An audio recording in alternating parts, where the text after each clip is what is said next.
The Pittsburgh Pirates are about to enter a massive series against St. Louis. Is it a must-win? We're going to discuss on today's episode of Locked On Pirates.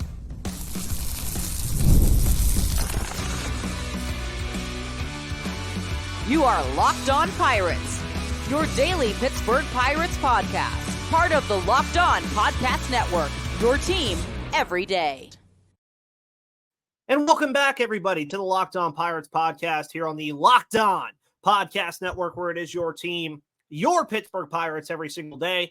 My name is Ethan Smith, bringing you your news, analysis, opinions, and reactions to everything going on in the world of the Pittsburgh Pirates, from a lifelong fan to lifelong fans here on the Locked On Podcast Network. Today's episode of Locked On Pirates is brought to you by FanDuel. So make sure you go to FanDuel.com/locked on and go make yourself some money today, but more on FanDuel later.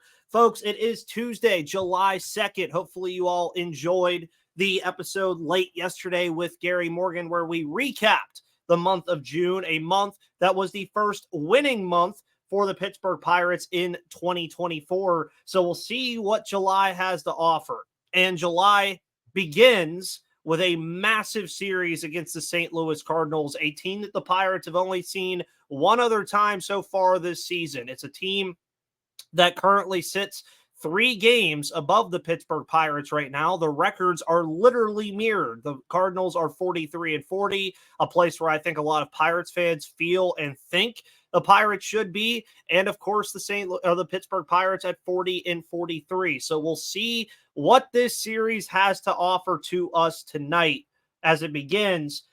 But I want to discuss the big question here when it comes to this series between the St. Louis Cardinals and the Pittsburgh Pirates. Is this a must-win series? I discussed on Friday's episode last week about the Pittsburgh Pirates entering this big stretch right before the All-Star break, where they would play the Atlanta Braves, a team that is seemingly going to be the top wildcard team in the National League, more than likely, unless San Diego can catch them. You then have the San Diego Padres, that are a team that will more than likely be a wildcard team. They've kind of separated themselves from the pack quite a bit. And that pack, of course, including the rest of the National League wildcard teams in this race, from the Pirates to the Diamondbacks to the Giants to the Cardinals to the Cubs to the Reds to even the Nationals and the Mets. The Mets, another team that the Pirates will see later this week that we'll also be talking about later this week on the show as well. And of course, later in the show, we're going to talk about Mitch Keller and really some more trade thoughts and things that I expect to see this month. But when you're talking about must win, you don't hear that term a lot in the sport of baseball, because there are just so many games to get through in a season, and it's a very long season that lasts multiple months. So you don't really hear the term must win very often. But if you listened to our show yesterday and you were listening to me and Gary discuss how this team can build going into July, well, what better opportunity to do it than against the team that you lost 2 out of 3 to at Busch Stadium earlier this year? And then on top of that, a team that you can directly catch in the standings that you're not too far behind on. And you also get the chance to do it at home. Now, the Pittsburgh Pirates here in that past series against the St. Louis Cardinals, and I have a wonderful series preview of this on SteelCityPirates.com, where you can find all of my writing work. The Pirates did well in that past series with limiting the Cardinals' offense. They did not allow the St. Louis Cardinals to score more than 4 runs in any of those games. The only problem was that the Pittsburgh Pirates did not score more than 3 runs in any of those games, which would obviously allow you to deviate your thoughts and say, okay, well, the Pirates probably lost 2 out of 3 there, and they did. The pitching, I don't think, is going to be a massive issue, and Mitch Keller will be on the mound tonight. We'll get to him later on the show and the brilliance of what we've seen from Mitch Keller so far this season and why another all-star nod could be waiting for him on the horizon. But I could expect this again to be another strong defensive series where we see some pretty solid pitching. You look at what the Pirates and the Cardinals will be throwing in this series. As I already mentioned, it'll be Mitch Keller tonight, who has a very, very solid run of things so far with a 3.30 ERA, absolutely mowing guys down in May and June, and we'll look to build on that going into July. Kyle Gibson has been somewhat of a surprise. He was an offseason addition for the St. Louis Cardinals. You then look at Miles Mikolas versus Jared Jones. What Jared Jones we're going to talk a lot about tomorrow. And then Martin Perez versus Andre Palante. So this is a series, again, where the pitching on the surface may not look that great. And on the surface, it does look like the Pirates do have the advantage as far as starting pitching is concerned again. But the biggest story and why this is a must-win is because you have to prove that you can score runs against this Cardinals team. It's a team that you should be scoring runs against. This is not a team that is going to pitch you to death. We knew that going into this season, and the Cardinals, quite frankly, knew that going into this season, that their offense was going to have to be the thing that was going to carry them. Now, is it carrying them? Somewhat. They're 7-3 in their last 10 games. Mason Wynn is having a strong rookie season. Brendan Donovan is having a good year. And then you look at some other guys that are also like Alec Burleson is having a good year. But you may have noticed that I didn't mention Nolan Arenado and Paul Goldschmidt, who have had a very, very rough string of things this season. And that's kind of what I think is hindering this St. Louis Cardinals team from really competing with the likes of the Brewers, with the likes of St. Louis and Atlanta. Because if those two guys were on and everything else was working for St. Louis, then they would be a completely different team. Now, for the Pittsburgh Pirates, you enter the series and you had a very strong offensive series against Cincinnati a week ago. We watched that play out in real time where they had 10 hits in all three of those games and had 30 hits in the series against the Cincinnati Reds. They then go to the Peach State. They go to Atlanta. They struggled. They faced a good team that could pitch very well with Max Fried and a ton of other guys on the mound that could pitch very well, including Charlie Morton. So you go into this series now and you know that you can pitch against this team. The Pirates have the pitching staff to pretty much pitch against anybody, but this is a team that is not going to kill you really offensively or with their pitching staff in the St. Louis Cardinals. That's why this series is so important, because you can make an argument that the Pirates are a better team than the St. Louis Cardinals. You can make the argument that the Pirates have the pitching advantage going into this series with Keller, Jones, and Perez. You can make the argument that with guys like Nick Gonzalez kind of heating back up again, Rowdy Tellez having a very strong month of June, hoping to build on that going into July, Brian Reynolds having his insane hit streak, and O'Neal Cruz capable of hitting a ball out of the park at any given moment, and Andrew McCutchen being one of the better leadoff hitters in baseball, that the Pirates might even have the advantage offensively. And that's really tough to say sometimes because this offense is very, very bad at times. But if it can show up and give run support to these starters in the Pittsburgh Pirates, which they've shown they can do, at least in spurts, then the Pirates have a very good chance to win this series. But this is about as must-win as it gets, because if you win 2 out of 3, which is usually always the goal, then you pull within 1 game of this Cardinals team. In a perfect world, if you sweep the Cardinals, you then have the lead in the season series and the same record, and that places you in a very good spot going into the series against the New York Mets. That's very optimistic thinking of me, and I know. But they could also lose 2 out of 3 here, and that could be very detrimental to any wild card aspirations they have moving forward, especially when you're facing another top wildcard team in the New York Mets right now. And then you have the NL Central leading Milwaukee Brewers after that. This is a very important stretch. The Braves series stung a little bit, but I don't think the Pirates are really catching the Atlanta Braves as far as the wild card is concerned. So it's okay that you lost that series. The Braves are a good team. That season series is handled. You split it with the Atlanta Braves. Kudos to them. These are the series they need to win. This is a must-win series for the Pittsburgh Pirates. It's hard to find anything more must-win than these next 3 games against the St. Louis Cardinals, because this is a team that the Pirates are fully capable of beating. This is a team they are fully capable of really playing around with if they have to. And yeah, if they lose tonight and if they lose the series, I'll eat my words. But I just think the Pirates are a better team than the St. Louis Cardinals. And like Gary outlined yesterday, it is up to the players that are currently here right now to keep the Pirates in a good position going into the trade deadline. That is just a flat out fact. And they have a golden opportunity to place themselves in a very good spot with these next 3 games against the St. Louis Cardinals, period. And they need to at least win the series. A sweep would be the most ideal, perfect world thing, but you have to, at minimum, win this series. Let your starting pitchers do the work. Offense, you got to give them run support.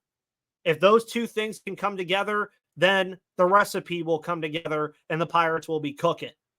But they have to get in the kitchen and cook first. And if they don't, folks, going into that Mets series, that series is going to become even more must-win across a 4-game set against the New York Mets. You're starting to see these things kind of have a domino effect now. And the dominoes will begin to fall at PNC Park tonight with, of course, Mitch Keller on the mound for the Pittsburgh Pirates. We're going to discuss the brilliance of Mitch Keller, why another All-Star nod could be on the horizon, and his importance to the roster and what he means moving forward, all on today's episode, Locked On Pirates.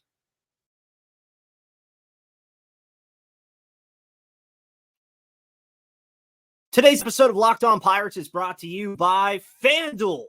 Head to FanDuel.com/LockedOn right now, because today, folks, it's Dinger Tuesday. You get $5 in bonus bets for every single home run that is hit. And this summer, FanDuel is hooking up all customers with a bonus daily. That's right. There's something for everyone every day all summer long, because all I have to do is open the app and dream up bets anytime I'm in the mood. For the Pittsburgh Pirates and the St. Louis Cardinals tonight, the Cardinals are +1.5 underdogs. The Pirates are -1.5 favorites, with the over-under total set at 8. You can record anybody to hit a home run, a hit, 2 hits, 3 hits, player strikeouts. You can even bet on Kyle Gibson and Mitch Keller strikeouts at FanDuel. So head over to FanDuel.com/LockedOn and start making the most of your summer, because FanDuel is an official sports betting partner of Major League Baseball and an official sponsor of the Locked On Podcast Network.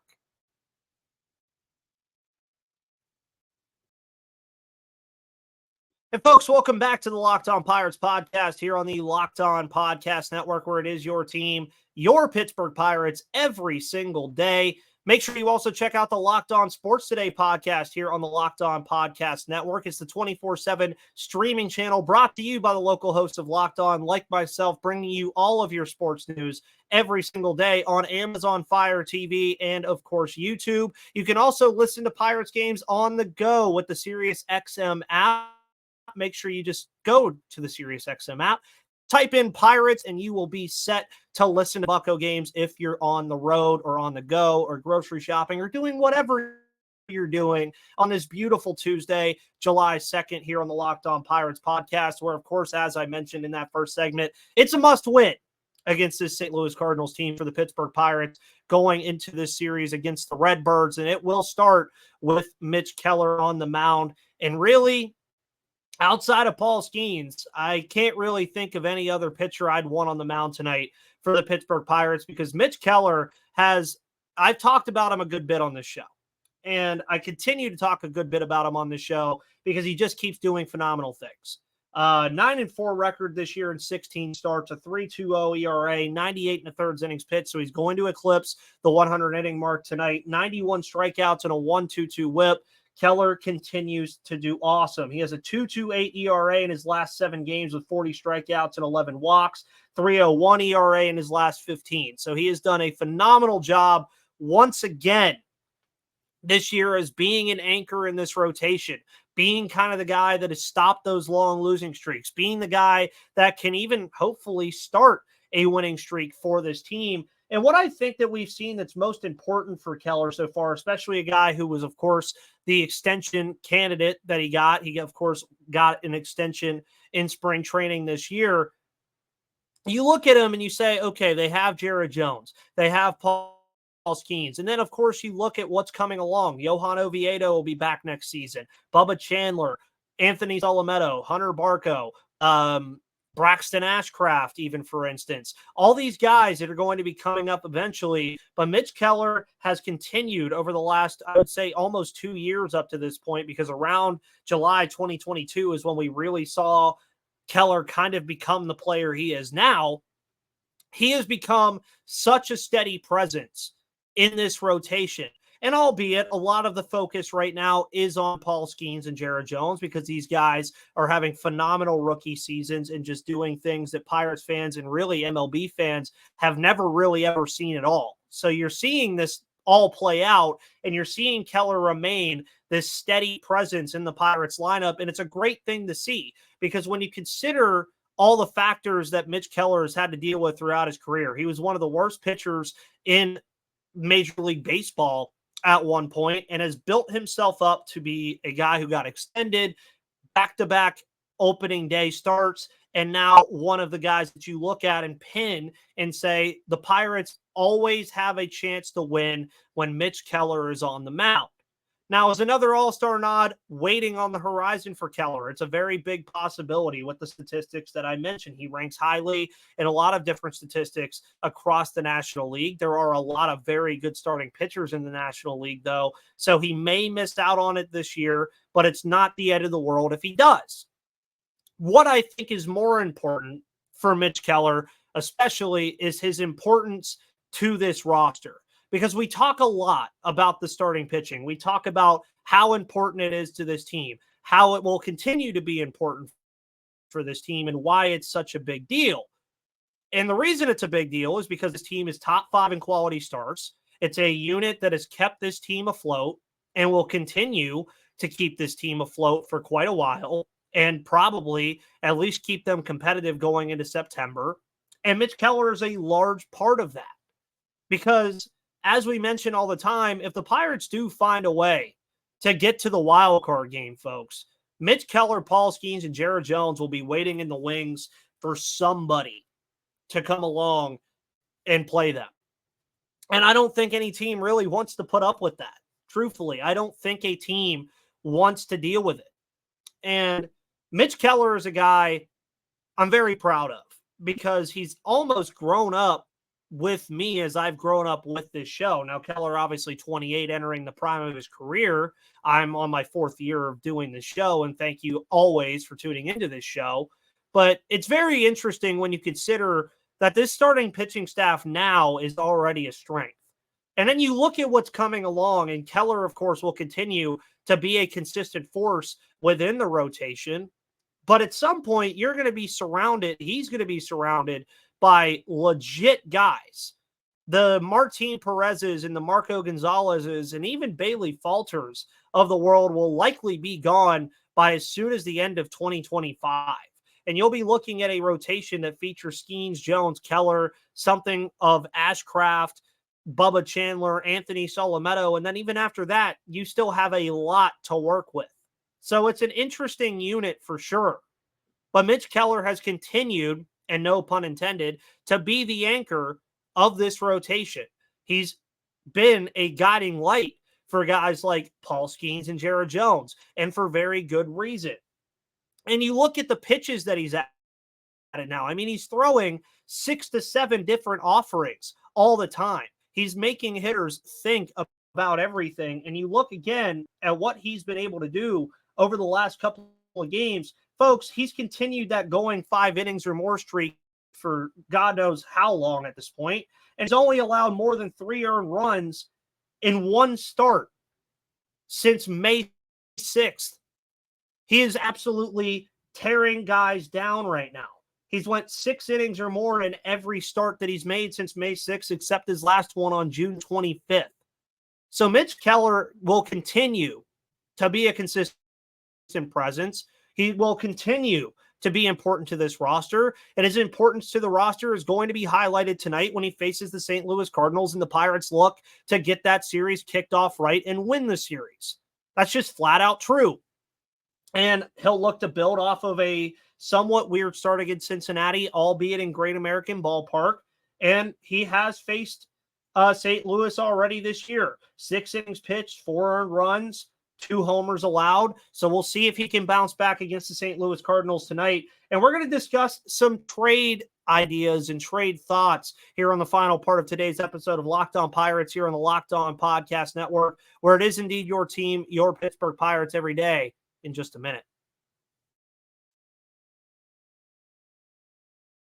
Today's episode of Locked On Pirates is brought to you by Prize Picks. Download the Prize Picks app today and use code LOCKEDONMLB for a first deposit match up to $100 because Prize Picks is America's #1 daily fantasy sports app with over 5 million active members. And you can now win up to 100 times your money on Prize Picks with as little as 4 correct picks. You can turn $10 into $1,000. Prize Picks is available in more than 30 states across the country, including California, Texas, and Georgia. If you think Brian Reynolds can get a hit tonight, even though his lengthy hit streak ended, folks, you can bet on that at Prize Picks because it's just you versus the numbers, which makes it so easy. And I made my first $10 deposit and received an instant $10 bonus. And if you think you have the skills, you can play for a shot at turning your $10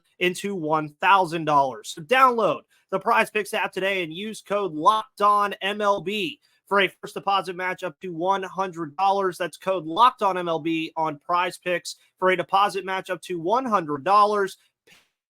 Pick more, pick less. It's that easy with Prize Picks.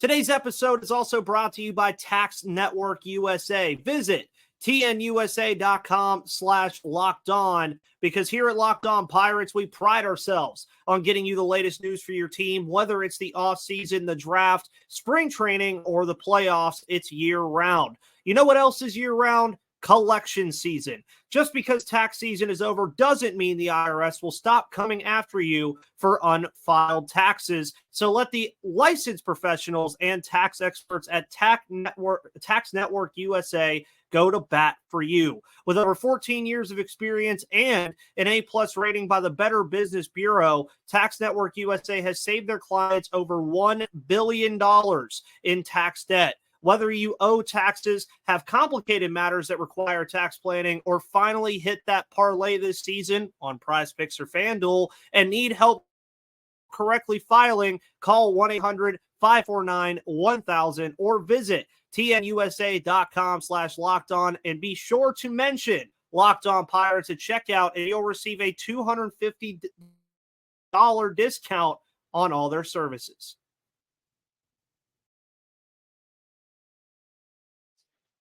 And welcome to the final part of today's episode of Locked On Pirates, everybody, here on the Locked On Podcast Network, where it is your team, your Pittsburgh Pirates, every single day. And to end today's show, I figured we'd talk some more about some trade thoughts, more about what I expect to come here in the month of July as far as the trade deadline is concerned, as far as what the Pirates will do. You heard me and Gary talk about it a lot yesterday, about how everything could be and how everything could shape up. This is definitely going to be a trade deadline. It's going to be a lot different, I think, this season than what we're accustomed to. It's a deadline where a lot of teams are still very much involved in the playoff race in both leagues. If you really look at it, the National League, of course, a little bit more than the American League. And you look at some of these teams that have fallen down, like the Chicago Cubs, if they don't come back up, things get very interesting because this is a Cubs team that got Shoto Imanaga. It's a team that re-signed Cody Bellinger. So I don't know if they'd be much of sellers at all. You can look at Miami. A lot of their big pieces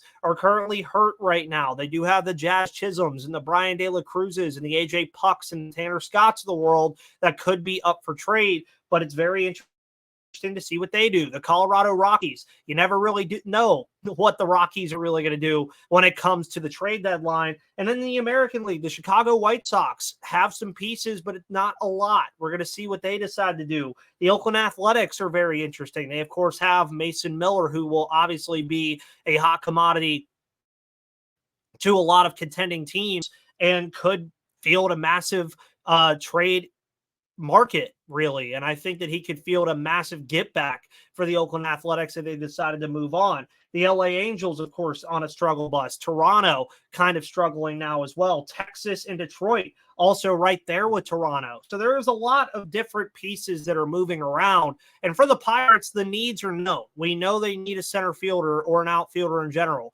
We know they likely need a catcher. They could probably use another bullpen arm as well, waiting on Ryan Barucki to come back. And we know that they have expiring contracts that they can move on from, like Aroldis Chapman, like Martin Perez, like potentially a Marco Gonzalez if they wanted to do that and he comes back healthy. Maybe even a Ryan Barucki. You also look at Rowdy Tellez, unless you really have something in place. I don't think they trade Rowdy Tellez, but it's definitely an interesting kind of dynamic that you have going on right now with all this stuff, because you just don't really know what the Pirates are going to do. You don't really know what direction they're going. You don't really know, are they going to buy? Are they going to sell? And these are things that you're going to figure out, I think, over the next couple weeks with this massive stretch that the Pirates have awaiting them. They obviously are going to be hoping that they have a good stretch here against the Cardinals and the Mets specifically, and then maybe make some headway against the Milwaukee Brewers. And then you evaluate after that. You have a series with the Chicago White Sox before you enter the All-Star break. And I think come All-Star break time, as usual, that's when you're going to start seeing things happen. And we've already seen some trades this year. We saw Luis Arias get traded to the San Diego Padres, which indicated that the Miami Marlins were going to be a selling team. You've already seen some teams probably indicate that they are going to sell, like the Chicago White Sox, potentially the Colorado Rockies. It's just all a matter of all of these teams being jumbled together and how things are going to operate and how things are going to look. And it's really interesting because where the Pirates fit into all this, it's still very unknown. And that's the beauty of this time of year for baseball, is you just truly don't know where the Pirates are going to be. You don't know what kind of team they're going to be. You don't know how different they're going to look, but this is definitely going to be different than what we've expected from the trade deadline the last couple seasons, where the Pirates were obvious sellers. Now, last year, they were kind of more conservative sellers, selling off Quintana and, of course, Carlos Santana. I don't expect them to be massive sellers or even conservative sellers at this point. I could see them subtracting and adding, but we'll continue to take a look at all the rumors and everything I expect to happen as far as the trade deadline is concerned here on the Locked On Pirates podcast moving forward. Pirates do play the St. Louis Cardinals tonight at 6:40 Eastern time at PNC Park in a must-win 3-game series against the Redbirds. Folks, thank you so much for tuning in today to the Locked On Pirates podcast here on the Locked On Podcast Network, where it is your team, your Pittsburgh Pirates every day. My name is Ethan Smith. You can follow me on Twitter at MVP_Ethan or at Locked On Pirates for all of your news, analysis, opinions, and reactions to everything going on in the world of the Pittsburgh Pirates. Find the show on YouTube and all of your audio platforms because it is free and available to you every single day. Have a wonderful rest of your Tuesday. See you tomorrow. But until then, see you on the flip side.